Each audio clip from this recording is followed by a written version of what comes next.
이 시간 우리 다 같이 묵상 기도함으로 수요 예배 시작하겠습니다.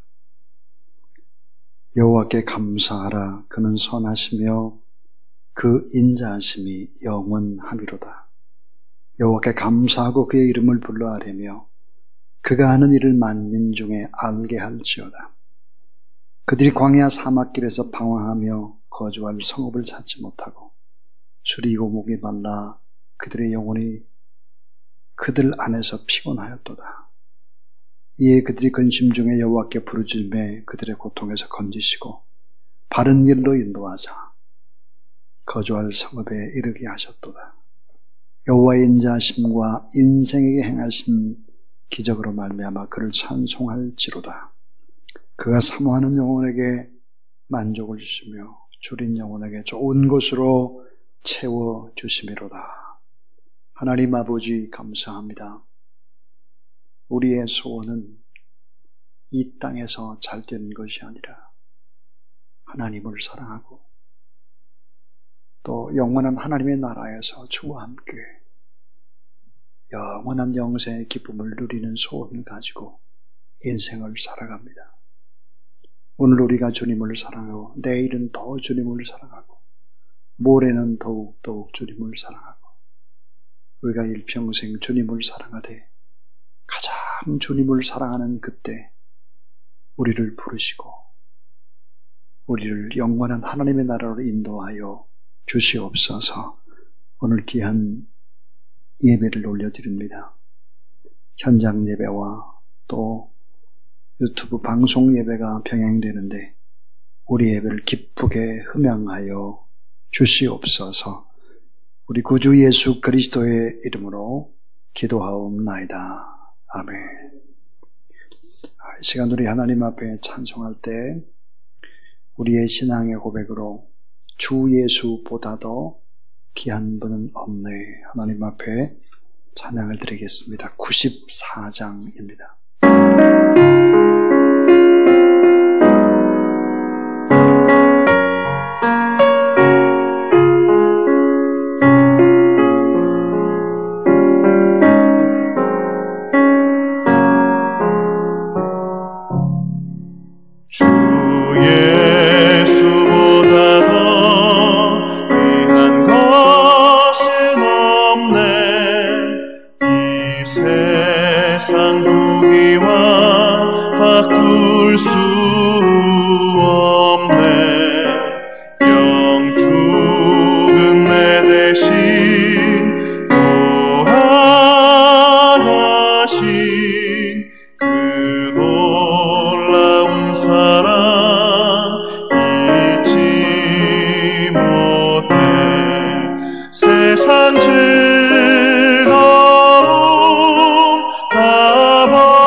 부도, 귀도, 존귀도, 영광도, 권세도, 나라와 민족의 흥망성쇠도, 인간의 모든 부분들도 다 주관하시고 섭리하시는 살아계신 우리 하나님 아버지 앞에 예배드리는 복된 자리로 우리를 이끌어 주신 것 감사합니다. 온전한 예배, 신령한 예배, 하나님이 기뻐하는 예배자가 되도록 하나님이 도와 주시옵소서. 거룩한 보혈의 옷을 입히셔서 우리 추하고 더러운 냄새나는 죄악들을 씻으시고 주홍같이 붉은 죄악도 흰 눈처럼 양털처럼 깨끗하게 회복시켜 주시옵소서. 우리의 죄가 동해에서 서감한 것처럼 그렇게 하나님 우리의 죄가를 멀리 옮겨 주시옵소서. 그래서 오직 우리의 자랑, 오직 우리의 소망, 우리의 모든 것 대신 주 예수보다 귀한 것이 없는 예수 그리스도밖에 없는 그런 삶들을 우리가 살아가도록 하나님이 성령의 능력으로 함께하여 주시옵소서. 뜨거운 열정, 식지 않는 열정, 주님을 향한 뜨거운 사랑의 고백이 오늘 하나님의 말씀을 받는 이 자리에 임하게 하여 주시옵소서. 말씀을 가지고 단에 선 주의 종을 하나님께서 붙들어 역사하여 주시옵소서. 길고 긴 시간 동안 주와 동행하고 이제 인생의 석양에 가까울 때 하나님 앞에 부름과 사명을 받고 말씀의 전달자로 하나님의 쓰시는데 하나님의 능력과 하나님의 권능으로 쓰임받는 귀한 말씀의 전달자가 되도록 하나님 함께하여 주시고 성령의 권능으로 역사하여 주시옵소서. 우리 구주 예수 그리스도 이름으로 기도하옵나이다. 아멘. 오늘 우리에게 주신 하나님의 말씀은 열왕기하 4장 29절부터 37절까지 살아계신 하나님의 말씀입니다. 엘리사가 게하시에게 이르되 내 허리를 묶고 내 지팡이를 손에 들고 가라. 사람을 만나거든 인사하지 말며 사람이 내게 인사할지라도 대답하지 말고 내 지팡이를 그 아이 얼굴에 놓으라 하는지라. 아이의 어머니가 이르되 여호와께서 살아계심과 당신의 영혼이 살아계심을 듣고 맹세하노니 내가 당신을 떠나지 아니하리이다. 엘리사가 이에 일어나 여인을 따라가니라. 게하시가 그들보다 앞서가서 지팡이를 그 아이의 얼굴에 놓았으나 소리도 없고 듣지도 아니하는지라. 돌아와서 엘리사를 맞아 그에게 말하여 아이가 깨지 아니하였나이다 하니라. 엘리사가 집에 들어가 보니 아이가 죽었는데 자기의 침상에 눕혔는지라. 들어가서는 문을 닫으니 두 사람뿐이라. 엘리사가 여호와께 기도하고 아이 위에 올라 엎드려 그의 입을 그의 입에, 자기 눈을 그의 눈에, 자기 손을 그의 손에 대고 그의 몸에 엎드리니 아이의 살이 차차 따뜻하더라. 엘리사가 내려서 집 안에서 한번 이리저리 다니고 다시 아이 위에 올라 엎드리니 아이가 7번 재채기를 하고 눈을 뜨는지라. 엘리사가 게하시를 불러 저 수냄 여인을 불러오라 하니 곧 부르매 여인이 들어가니 엘리사가 이르되 내 아들을 데리고 가라 하니라. 여인이 들어가서 엘리사의 발 앞에서 땅에 엎드려 절하고 아들을 안고 나가니라. 아멘. 아멘. 유정의 목사님 나오셔서 죽은 아이를 살리다 그런 제목으로 하나님의 말씀을 선포하실 때 큰 은혜가 임하기를 주님의 이름으로 축원합니다.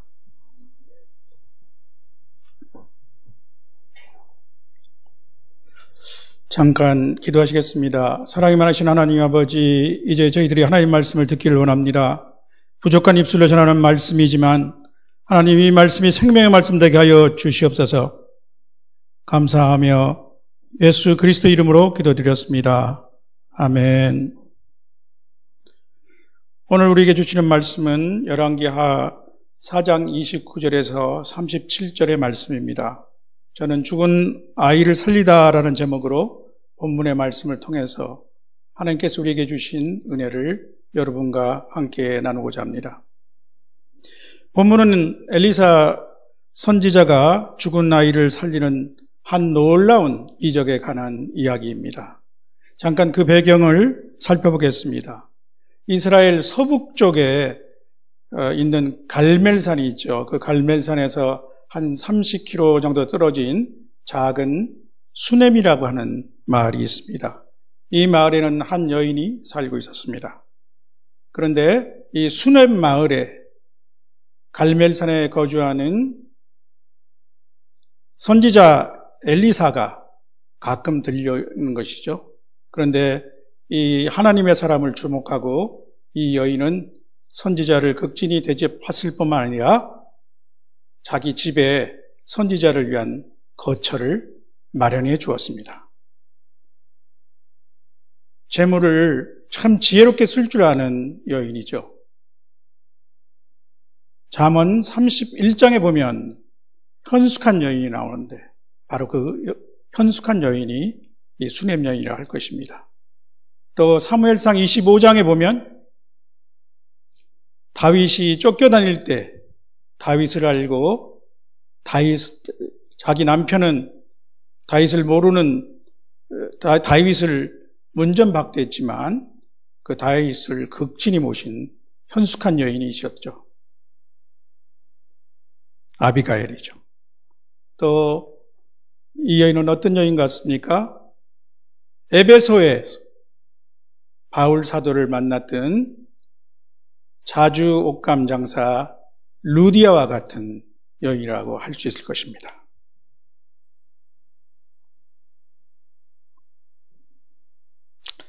그래서 하나님도 이 여인을 축복하셨습니다. 선지자 엘리사에게 영감을 주셔서 엘리사가 이 아이에게 아들을 낳을 것이라는 것을 예언을 했고 그 말씀대로 아이를 낳게 되었습니다. 아마 남편이 굉장히 나이가 많았든지 생각하지도 못했던 선물을 받았던 것이죠. 그래서 몇 해가 지난 후 어느 날이었습니다.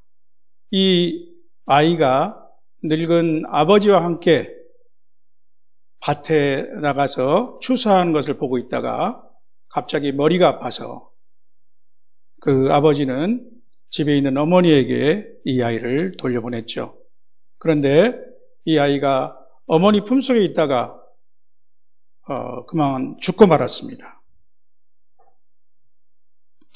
이 여인은 이 아이를 엘리사의 침상에 누이고 불이 나게 갈멜산에 있던 엘리사를 찾아왔습니다.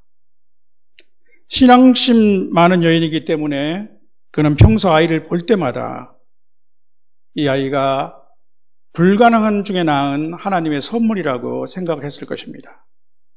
그리고 하나님께 감사했을 것입니다. 따라서 귀한 아이가 갑자기 자기 품에서 죽었을 때 그는 오직 하나님은 이 아이를 살려주실 거라고 생각이 들었던 것 같습니다. 평소의 생각과 삶의 태도가 신앙의 수준이며 신앙은 위기에 드러나는 것이죠. 생각은 곧 강력한 믿음이 되었습니다. 그는 아이의 죽음을 슬퍼하고 애곡하는 대신 하나님의 사람에게 달려가기로 작정한 것이죠. 남편에게도 아이의 죽음을 알리지 않았습니다. 그리고 갈멜산에 허겁지겁 도착하니까 저 산 위에서 그가 도착하는 것을 보던 엘리사가 사환 게하시에게 그를 영접하라고 내려보냈습니다. 게하시가 아이의 안부를 물었지만 이 게하시에게도 답하지 않았습니다. 오직 하나님이 해결자이신데 사람들에게 이것저것 얘기할 필요가 없다고 생각한 것 같습니다. 그러면 부정적인 얘기가 나오게 되고 시간만 끌게 되는 것이죠. 그래서 그는 곧장 하나님의 사람 엘리사에게 달려와서 그의 발을 안고 그때서야 자기 아들에 관한 문제를 말했습니다. 바로 히브리서 11장에서 말하고 있는 믿음으로 여자들은 자기의 죽은 자들을 부활로 받아들이기도 하며라고 하는 사례가 이렇게 시작되는 것입니다. 아이의 갑작스러운 죽음은 엘리사에게도 예상 밖의 일이었던 것 같습니다. 본문의 바로 전에 28절에 보면 자기의 발을 놔둔 여인을 게하시가 떼어놓으러 가자 엘리사는 게하시에게 가만두라, 그의 영혼이 괴로워하지만은 여호와께서 내게 숨기시고 이르지 아니하셨도다라고 말하는 걸 봐서 그렇게 우리는 알 수 있습니다. 어쨌든 이제 숙제는 하나님의 사람 엘리사에게로 넘어갔습니다. 오늘 본문 말씀의 시작입니다. 29절을 이렇게 보시죠. 엘리사의 첫 대응은 시원치 않았습니다. 사환 게하시에게 그의 지팡이를 주면서 빨리 아이에게로 가서 그의 지팡이를 아이 얼굴에 놓으라고 했습니다.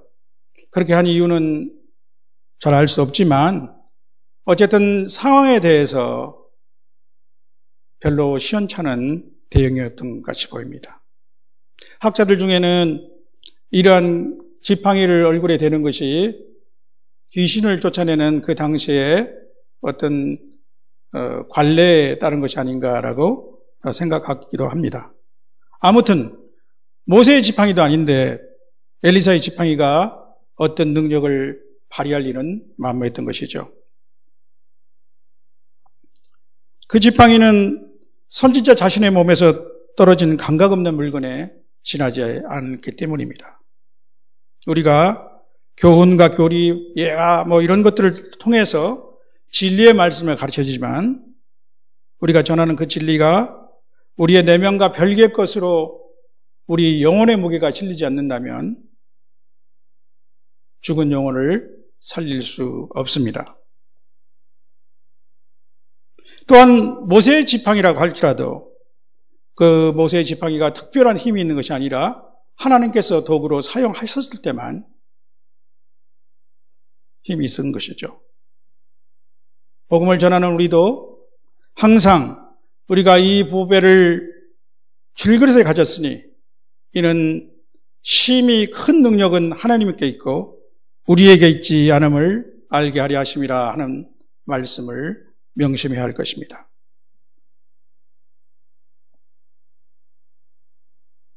이 32절입니다. 그 전에 이 게하시가 가져다 놓은 엘리사의 지팡이가 아이를 살릴 수 없었다는 것은 여인이 먼저 알았죠. 그래서 이 여인은 엘리사를 결코 떠나지 않겠다고 애원했습니다. 그래서 이 여인의 간청에 의해서 결국 엘리사가 일어나서 여인의 뒤를 따라가서 그의 집으로 가는 것입니다. 32절에 엘리사가 그 여인을 따라 집에 도착했습니다. 이 32절에 보면 성경은 엘리사가 집에 들어가서 보니 아이가 죽었는데 자기의 침상에 누였는지라고 기술하고 있습니다. 여기서 다시 아이가 죽었다고 하는 것을 강조하는 표현이 있습니다. 그 이유는 무엇일까요? 아마도 아이의 상태가 기절했거나 또는 깊은 어떤 잠에 빠진 것이 아니라는 것을 강조하고 죽었다는 것을 강조하기 위해서겠죠. 또 어쩌면 엘리사가 당면한 그 문제가 굉장히 엄중하다는 것을 드러내는 표현인지 모르겠습니다. 아무튼 죽은 아이는 엘리사의 침상에 누워 있었습니다. 선지자가 평소에 말씀을 묵상하고 하나님께 기도하고 때로는 또 고단한 몸을 누이든 그래서 쉼을 얻었던 그곳에 아이가 누워 있는 것입니다. 33절에 보면 이제 이 방에 문이 닫히고 엘리사와 죽은 아이 두 사람만 남았습니다.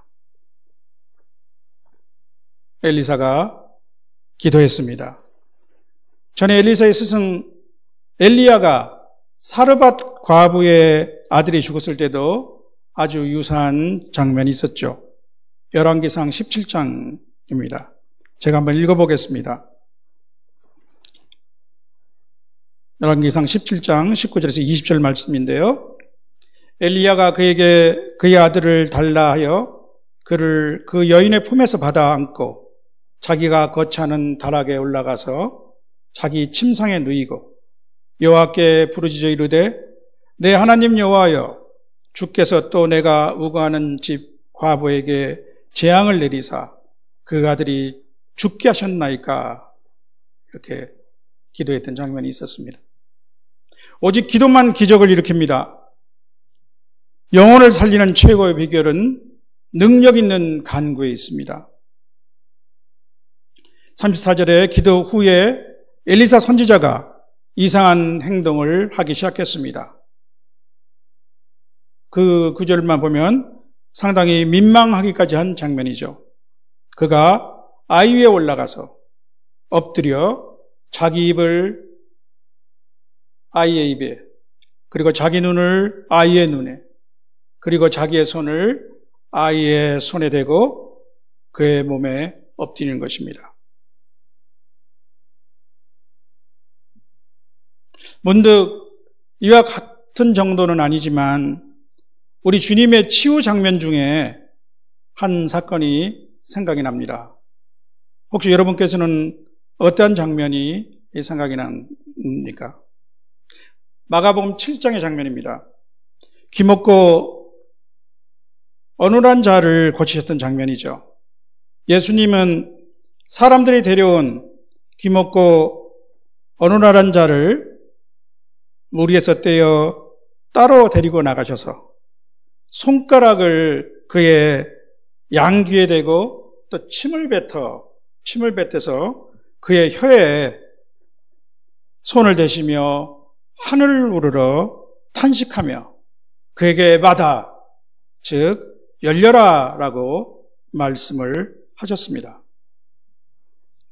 하늘 권세를 가지신 우리 주님이 그냥 명령만 하시면 되지 왜 이렇게까지 하신 이유는 무엇일까요? 여러분 각자가 한번 나중에 생각해 보시기 바랍니다. 엘리사가 죽은 아이의 위에 엎드려서 얼굴을 맞대고 손을 잡는 것은 죽은 아이에 최대한 공감하는 것입니다. 그의 몸을 낮추고 아이의 수준으로 내려와 최대한 밀착하여 아이의 싸늘해진 몸에 온기를 주고 생기를 불어넣는 것입니다. 만일 우리가 주일학교 교사라면 가르치는 아이와 공감이 절대적으로 필요합니다. 그 아이의 성격과 습관, 기질에 적응하고 그들의 눈높이에서 사물을 바라보며 그들의 행동에 담긴 의도를 읽을 수 있어야 합니다. 특히 그들의 언어를 이해하고 복음을 그들의 어휘로 전달해야 할 것입니다. 참으로 쉽지 않은 일이죠. 그래서 저는 유치부와 아동부 교사들을 위해 지혜를 주시기를 기도하며 그들의 수고에 감사의 박수를 보내고 싶습니다. 재작년 늦가을에 당시 만 3세가 채 되지 않던 제 손자와의 대화 장면이 생각이 납니다. 아파트 마당 안에 모든 나뭇잎이 떨어지고 유독 새까맣게 변해버린 한 나무가 있었습니다.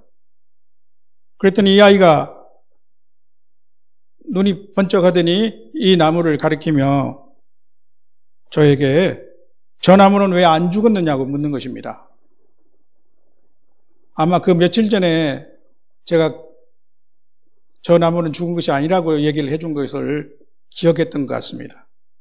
그리고 자기 간에는 자기가 갖고 있는 지식을 재확인하고 또 한참 말을 배울 때이기 때문에 자기의 어휘 실력을 과시하면서 또 새로운 어휘를 배우려는 그런 시도였던 것 같습니다.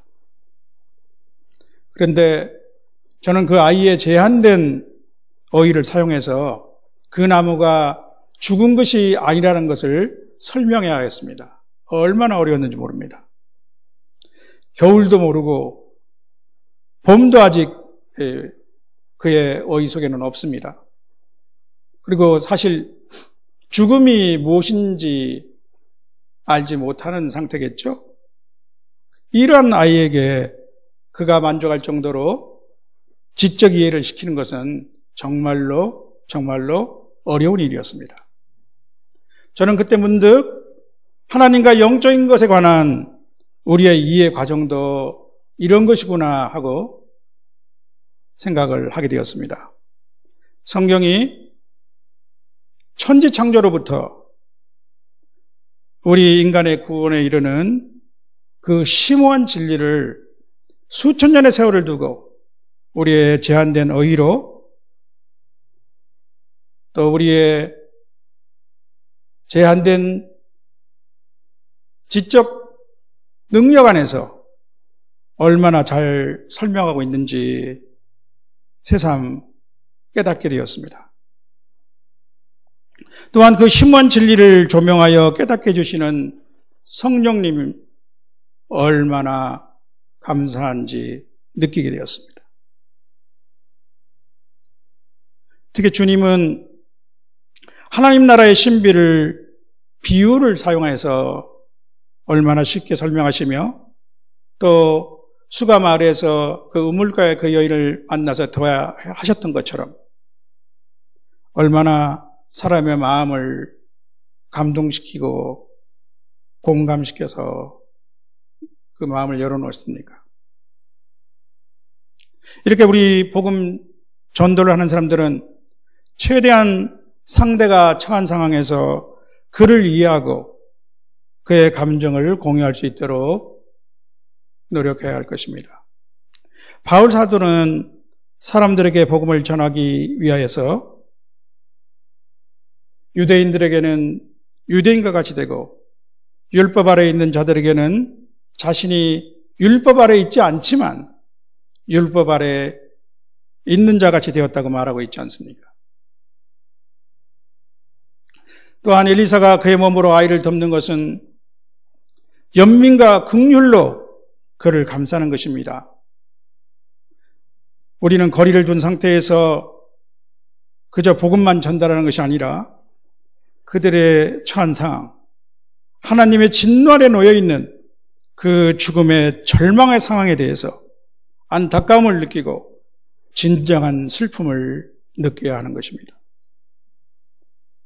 오히려 그들은 위장된 평화와 또 불확실한 재물의 부여에 속아서 임박한 멸망을 전혀 느끼지 못하고 있을 수도 있습니다.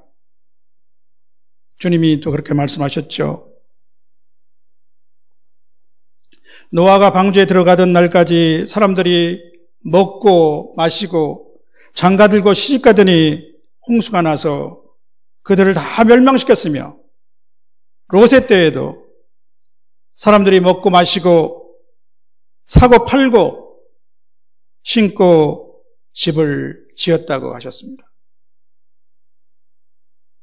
34절 하반절에 보면 이윽고 아이의 살이 따뜻해졌습니다. 노 선지자의 체온으로 식어버린 시신이 여간에서 따뜻해질 수 있겠습니까? 아마 하나님의 능력이 아니면 불가능한 일일 것입니다. 성령의 역사입니다.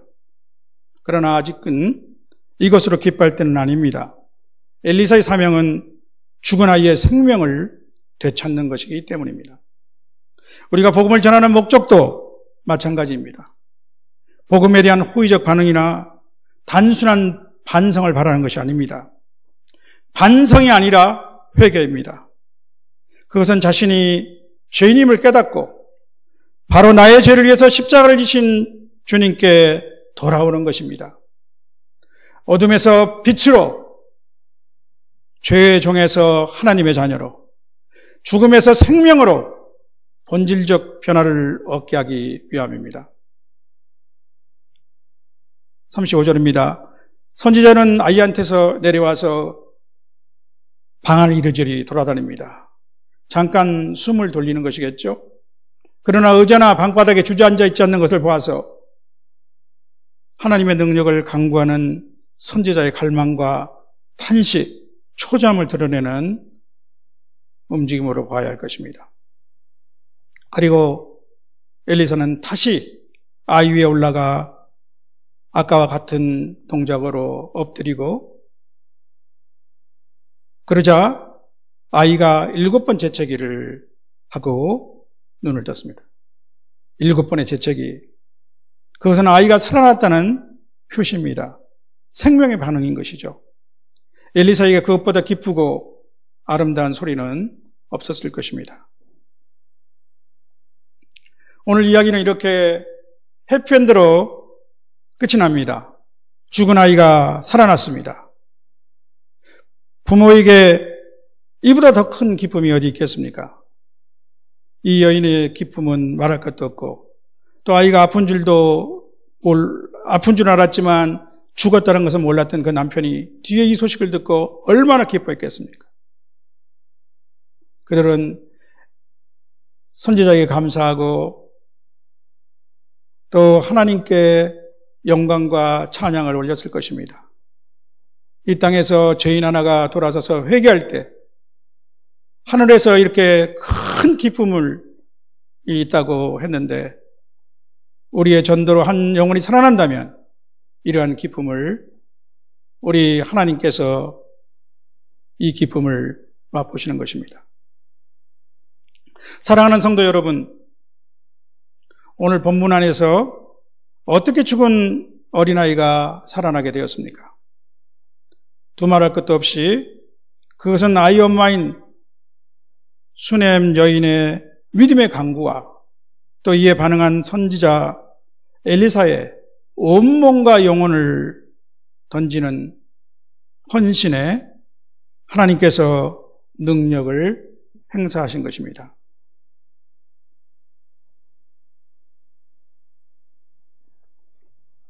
또한 이 이야기는 생명을 주신 하나님이 죽음으로부터 생명을 살리시는 부활의 권능을 갖고 계신다는 것을 우리에게 들려주고 있습니다. 그런데 많은 이적과 기사가 있었던 구약 성경 안에서 죽은 자가 살아난 경우는 매우 드뭅니다. 제가 알기로는 이 이야기와 엘리사의 스승인 엘리야 선지자 때 사르밧 과부의 아들이 살아난 것, 이 두 가지 경우가 전부가 아닌가 싶습니다. 죽은 자가 다시 살아난다는 것은 그만큼 기적 중에 기적이라는 것이죠. 그러나 진정한 부활은 죽은 몸이 그대로 다시 살아나는 것이 아닙니다. 그 몸은 어차피 다시 시들고 죽을 것입니다. 육신은 죽을 수밖에 없습니다. 죄의 삭은 사망이기 때문입니다. 모든 사람이 죄를 범하였으므로 하나님의 영광에 이르지 못합니다. 인간은 죄로 인하여 죽음의 세력 잡은 자, 곧 마귀의 세력 안에 놓였으며 또 죽기를 무서워함으로 한평생 매여 마귀에게 종노릇한 존재로 전락하고 말았습니다. 그래서 하나님의 아들이 육신의 몸으로 이 땅에 오신 것입니다. 죄가 없으신 예수 그리스도가 십자가에서 우리 대신 피 흘려 죽으심으로 우리가 받아야 할 그 모든 죄의 형벌을 치르신 것입니다. 죽은 지 나흘이 되어 벌써 냄새가 나는 무덤 안에 있던 나사로를 그 이름을 불러내시기 전에 그분은 이렇게 말씀하셨습니다. 나는 부활이요 생명이니 나를 믿는 자는 죽어도 살겠고 무릇 살아서 믿는 자는 영원히 죽지 아니하리니 내가 이것을 믿느냐? 내가 이것을 믿느냐? 주님이 부활이요 생명이니 주님을 믿는 자는 죽어도 살겠고 무릇 살아서 믿는 자는 영원히 죽지 않는 것입니다. 그러면 믿는 우리에게 진정한 부활은 무엇입니까? 세월이 지나면 늙고 병들게 되는 이 몸으로 영원히 사는 것이 영생이 아니듯이 죽어서 다시 이 육신의 몸으로 되살아나는 것이 부활이 아닙니다. 성경은 죽은 자의 부활에 대해서 이렇게 선포합니다. 그것은 썩을 것으로 신고 썩지 아니할 것으로 다시 살아나며 욕된 것으로 신고 영광스러운 것으로 다시 살아나며 악한 것으로 신고 강한 것으로 살아나며 육의 몸으로 신고 신령한 몸으로 다시 살아나는 것입니다.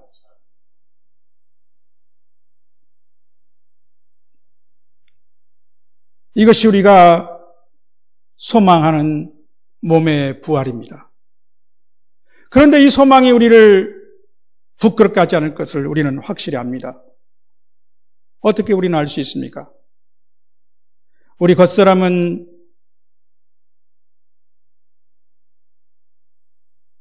낡아지죠. 그러나 우리의 속사람은 날로 새로워지는 것을 우리가 알기 때문입니다. 그리고 또 하나님께서 우리에게 주신 성령으로 말미암아 우리 마음에 하나님을 사랑하는 그 하나님의 사랑이 부은 바 되었기 때문에 우리는 이 소망이 헛되지 않을 것을 아는 것이죠.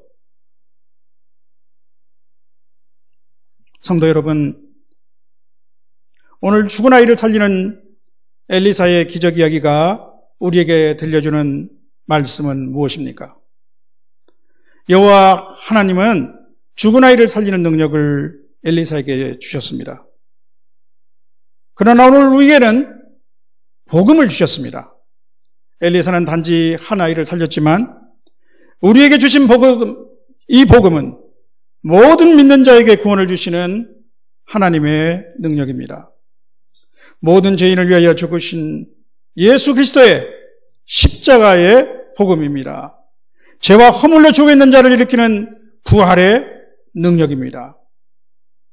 선지자 엘리사의 발을 아는 수넴 여인의 간절한 애원과 죽은 아이 위에서 온몸을 감싸는 엘리야의 열심이 이제 우리 것이 되어야 하지 않겠습니까? 한 죽은 아이가 살아난 것처럼 나의 간절한 눈물의 강구가 내가 전하는 복음이 나의 가족과 친구와 많은 사람의 생명을 살리는 하나님의 능력이 되기를 주님의 이름으로 축원합니다. 아멘. 기도하시겠습니다. 사랑이 많으신 하나님 아버지, 오늘 이 말씀을 통해서 죽은 자를 살리는 이 부활의 권능을 복음에 담아서 우리에게 주신 것을 저희들이 깨달았습니다. 저희들이 복음을 증거하는 자로서 저희들의 모든 것을 다 바쳐서 이 말씀을 전하게 하시고 죽은 생명을 살리는 하나님의 능력이 되는 이 복음이 저희들의 입술을 통해서 증거될 때마다 부활의 역사를 일으키시기를 간절히 기도드립니다. 예수님 이름으로 기도드렸습니다. 아멘.